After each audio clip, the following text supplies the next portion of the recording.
Lily and the Lion. A merchant who had 3 daughters was once setting out upon a journey. But before he went, he asked each daughter what gift he should bring back for her. The eldest wished for pearls, the second for jewels, but the third, who was called Lily, said, "Dear father, bring me a rose." Now, it was no easy task to find a rose, for it was the middle of winter. Yet, as she was his prettiest daughter and was very fond of flowers, her father said he would try what he could do. So he kissed all 3 and bid them goodbye. And when the time came for him to go home, he had bought pearls and jewels for the 2 eldest, but he had sought everywhere in vain for the rose. And when he went into any garden and asked for such a thing, the people laughed at him and asked him whether he thought roses grew in snow. This grieved him very much, for Lily was his dearest child. And as he was journeying home, thinking what he should bring her, he came to a fine castle. And around the castle was a garden, in one half of which it seemed to be summertime, and in the other half winter. On one side, the finest flowers were in full bloom, and on the other, everything looked dreary and buried in the snow. "A lucky hit," said he, as he called to his servant, and told him to go to a beautiful bed of roses that was there, and bring him away one of the finest flowers. This done, they were riding away well pleased, when up sprang a fierce lion, and roared out, "Whoever has stolen my roses shall be eaten up alive." Then the man said, "I knew not that the garden belonged to you. Can nothing save my life?"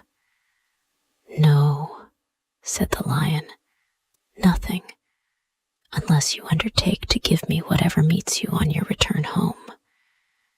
If you agree to this, I will give you your life, and the rose too for your daughter."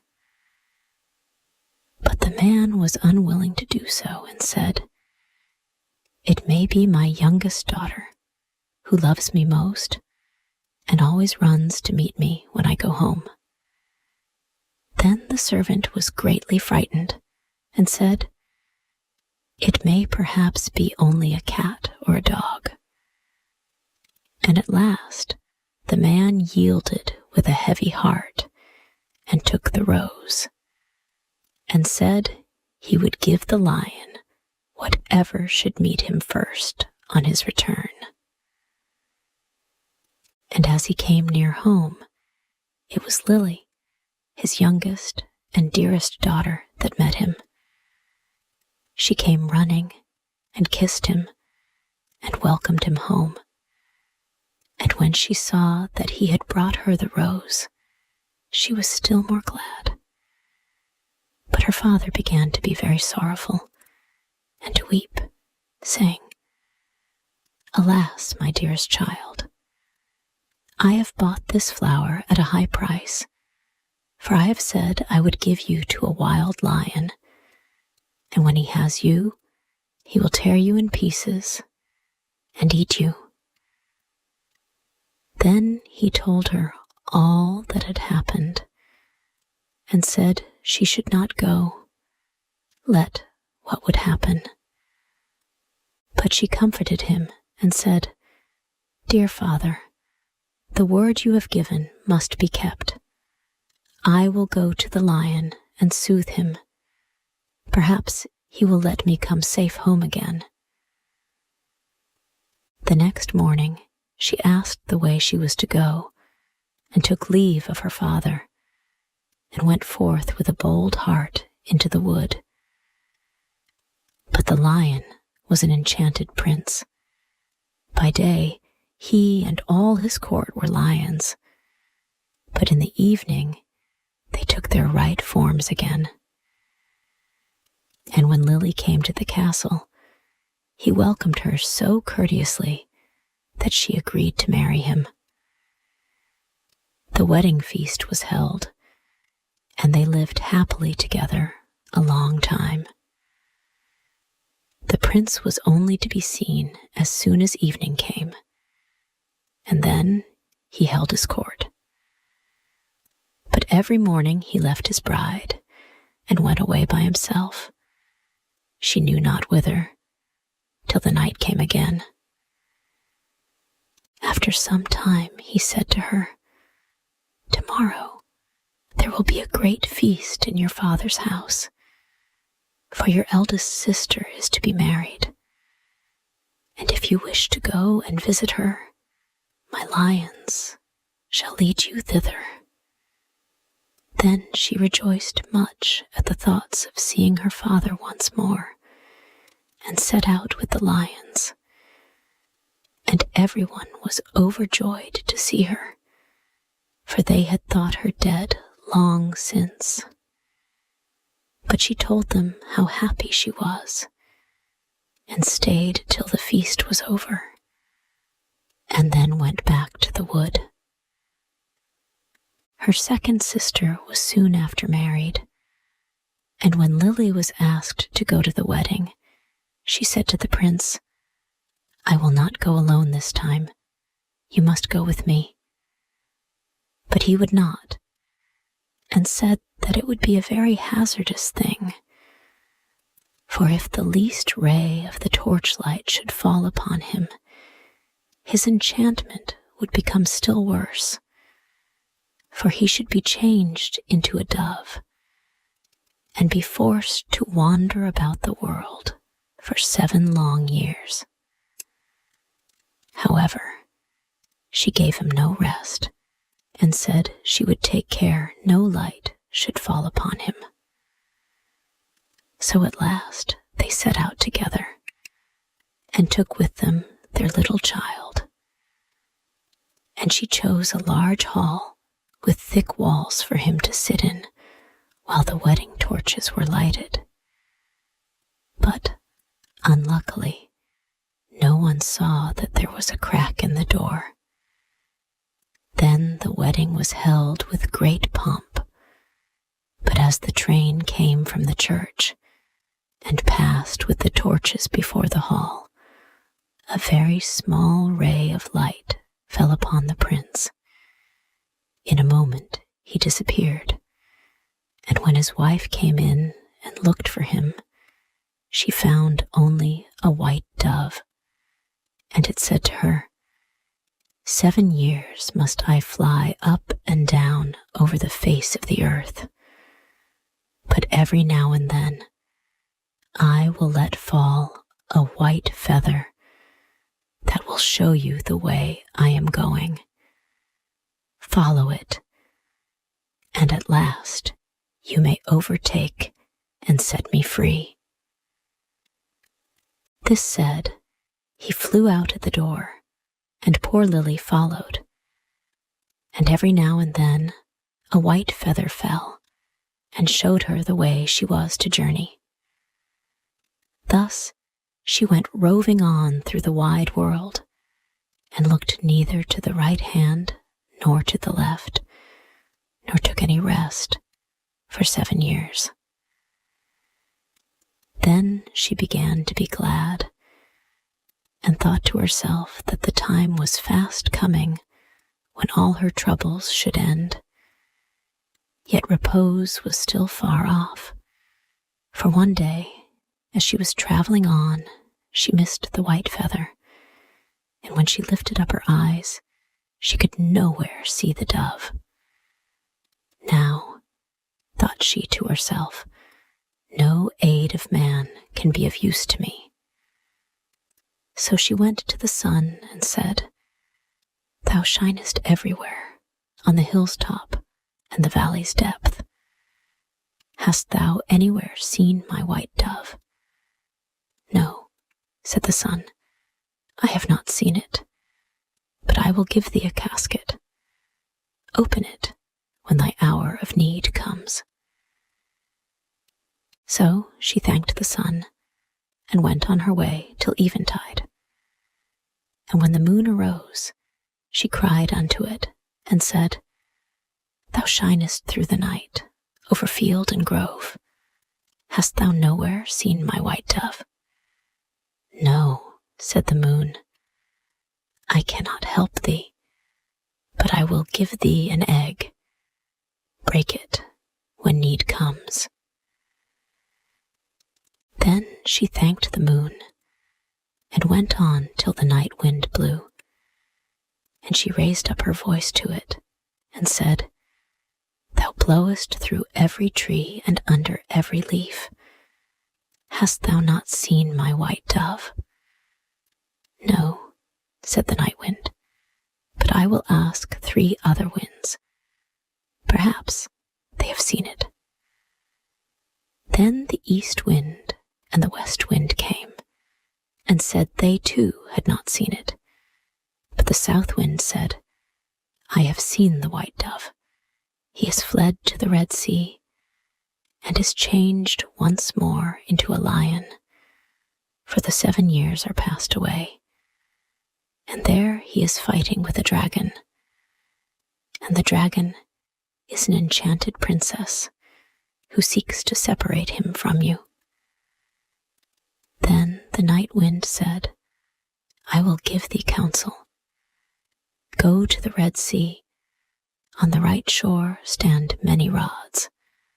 Count them, and when thou comest to the 11th, break it off, and smite the dragon with it.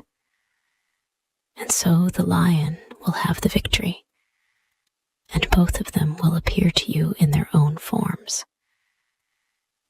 Then look round, and thou wilt see a griffin, winged like a bird, sitting by the Red Sea.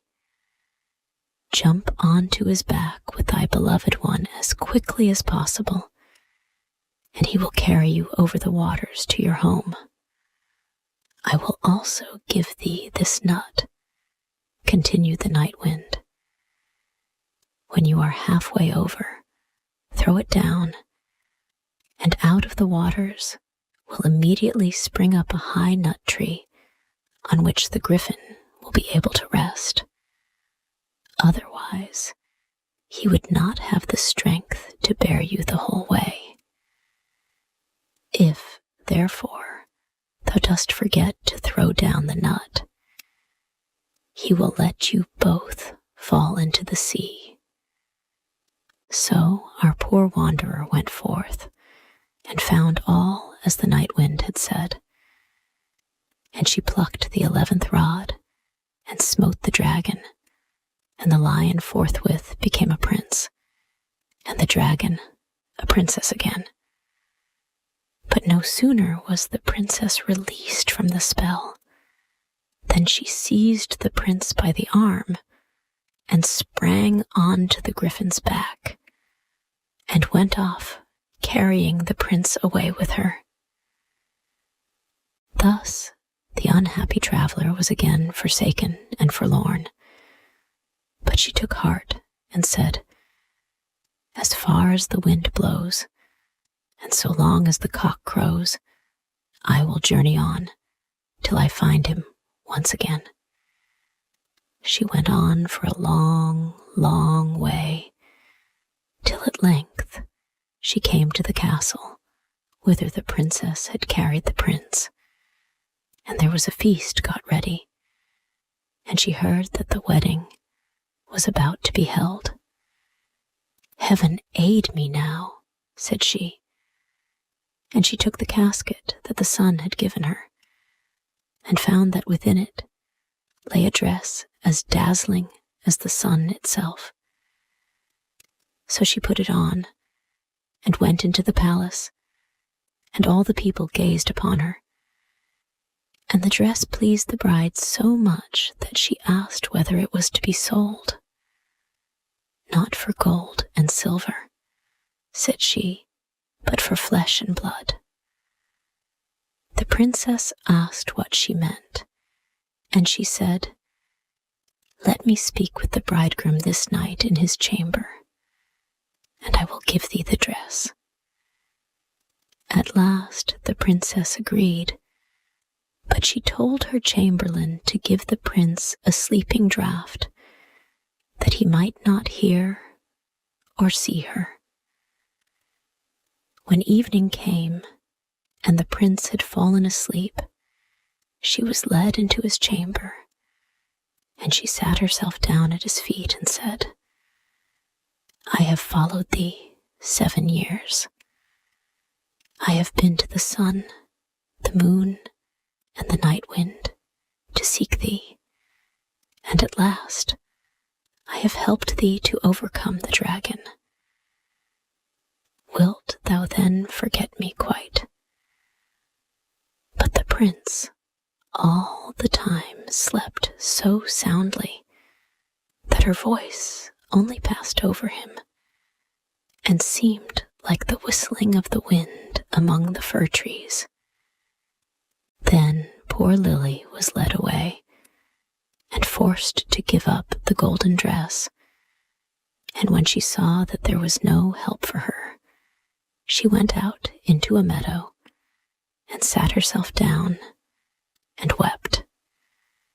But as she sat, she bethought herself of the egg that the moon had given her, and when she broke it, there ran out a hen and 12 chickens of pure gold that played about, and then nestled under the old one's wings, so as to form the most beautiful sight in the world.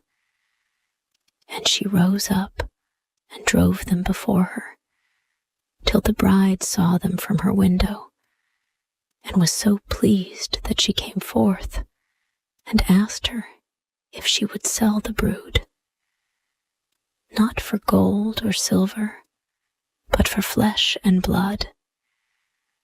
Let me again this evening speak with the bridegroom in his chamber, and I will give thee the whole brood.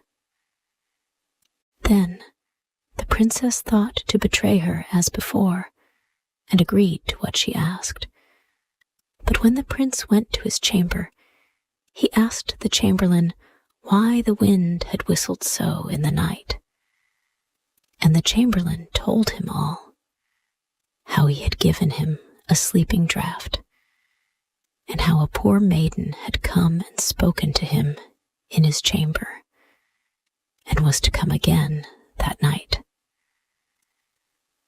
Then the prince took care to throw away the sleeping draught, and when Lily came and began again to tell him what woes had befallen her, and how faithful and true to him she had been, he knew his beloved wife's voice, and sprang up and said, "You have awakened me as from a dream, for the strange princess had thrown a spell around me, so that I had altogether forgotten you.